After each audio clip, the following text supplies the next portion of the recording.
Hello, I'm Philip Stoten. We're at Apex 2023 and I'm joined by John Mitchell, who is President and CEO of IPC.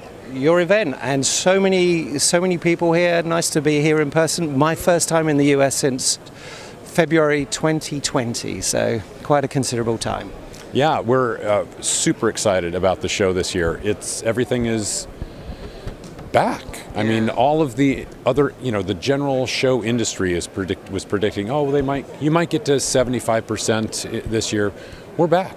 Yeah. We're at 19 levels and better. Yeah. So we're very, very pleased. Yeah, no, it's impressive, and it's been interesting because as we've gone around and talked to people, most people had a pretty stellar year last year. There's a kind of curiosity about this year, but currently their business seems to be quite robust. They seem to be quite positive. So there isn't the negativity within the industry that there perhaps is, way outside. It's a broader economic situation. Yeah, a lot of people have recession concerns. There's been a lot of inflation across the globe, but in spite of that, there's still some backlog, and there's still a lot of optimism for electronics in general.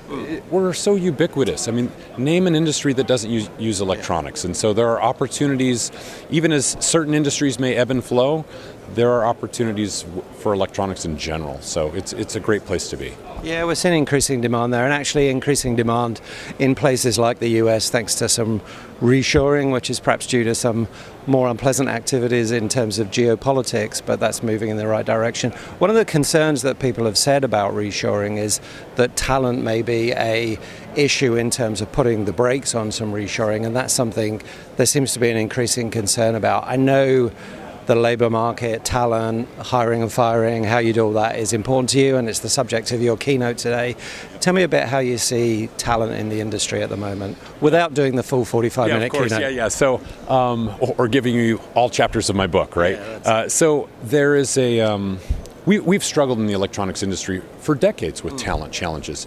So it's not new, but it's exacerbated by everybody needing talent, and there's a level of technology knowledge that's required out there that we're struggling to fight to get the attention of people. So we're trying to do really smart things. So IPC Education has been working with the industry to develop skills-based training. So you can bring somebody who may not necessarily be already ready for the industry, and we can bring them up to speed very, very rapidly. You could take somebody who's been in the banking industry or the food service industry, and in 2 days we can have them working on the line and contributing as they continue their education.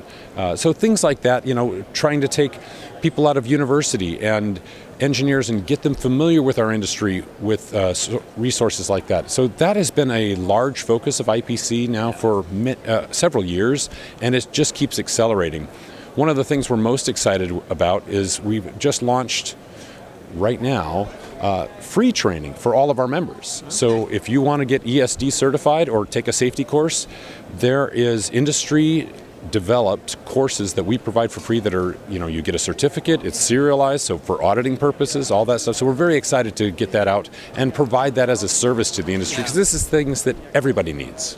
Yeah, and I think there are sources of labour, and I think that's where it's really interesting. We've got some students here today, and we'll talk about how we get those young people excited by the industry. Somebody told me at breakfast this morning that it was an economic decision rather than just the attraction of the industry. But what I wanted to ask was, we've seen in the last month something like 20,000 layoffs in Silicon Valley, mostly software guys, I guess. Are they people that are attractive to us, and how do we attract them and maybe utilize some of that available talent? Yeah, so that I actually touch on that. I'm going to touch on that in an hour in my keynote, but we need to start looking at new sources. This is definitely one of those sources that we should be looking to say, hey, we have software needs within our industry, so why not pull those people in?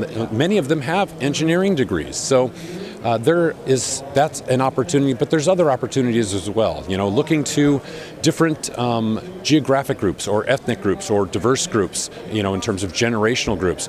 There are lots of places we can look. I mean, right now the data says in Europe there's about 34 million people who are underemployed. In the US, over 20 million people underemployed. There are bodies, if we can get them the right training, knowledge, know-how, and leverage that. So, and with these recent announcements of some layoffs as well as some hiring freezes, I think it's an opportunity for our industry because we are in a position to be hiring because we have work to do. Yeah. It's a great time.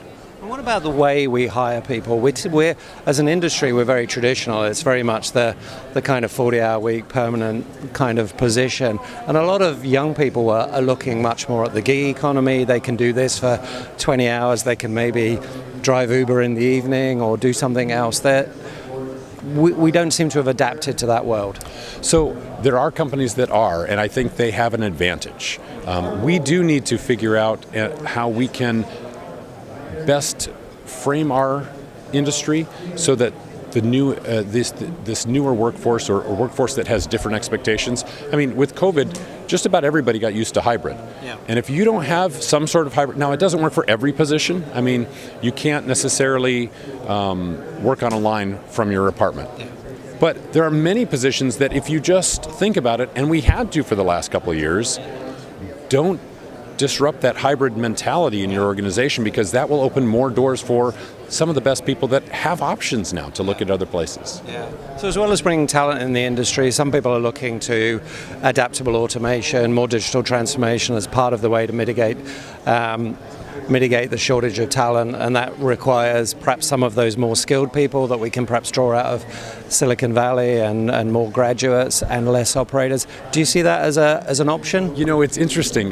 So automation, we always hear, well, it's going to eliminate jobs. We won't need as many people. There's a recent study, and again, I'm stealing from my keynote, but it's not going to be public. Everybody here is not going to see that. So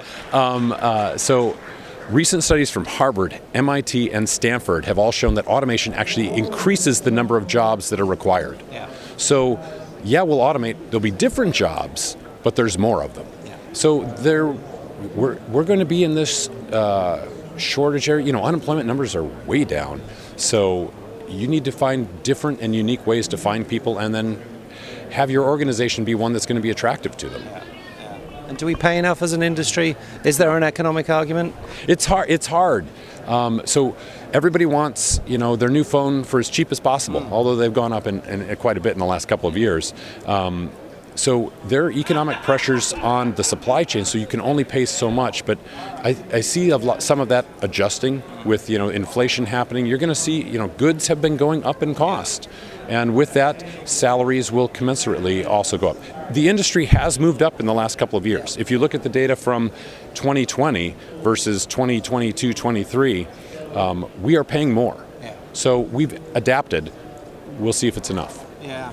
And interestingly, you do have a whole bunch of students here talking to them about what's going on in the industry. Is their outlook towards the industry very different to our generation, for example? I know their outlook as consumers is different, and they're much more socially aware as a consumer. Is it the same as an employee? I think most of them are completely unaware of our industry entirely. And so what we're trying to do through events like this, where we're bringing over 500 students in to at least, here's what it is, teach them.